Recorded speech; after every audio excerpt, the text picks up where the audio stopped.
We would all have to agree that communication is important in day-to-day life, especially verbal communication like talking to people or expressing yourself through speaking. But what I believe is that a lot of people these days talk way too much and make a point of being heard by everyone. In my opinion, if you choose your words carefully and not blurt out the first thing that comes into your head, then you will instantly be more confident in what you're saying. I think it was my father that introduced this concept to me, and it changed the way I communicate to this day. One day, while I was bugging him in the car on the way to hockey practice, he turned to me and said, "The less words you speak, the more weight they will carry." I asked where he heard that, and he said he got it somewhere from his childhood. But he did mention that this applied to my great grandfather.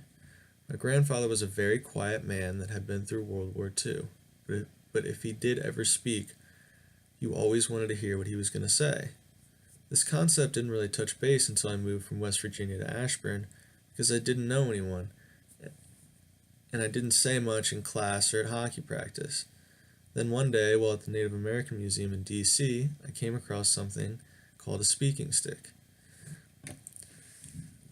I'm always interested in learning things about Native Americans because my great grandmother was a part of the Shawnee tribe.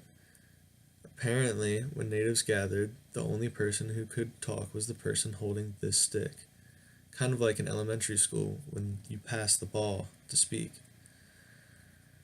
I now have a speaking stick, this one, hanging right outside my bedroom door so that when I come in or I leave, I'm always reminded of this concept that if you don't speak as much, then people will listen to you more intently.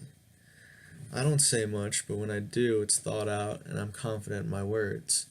I hope one day people will listen to me as closely as they did to my grandfather.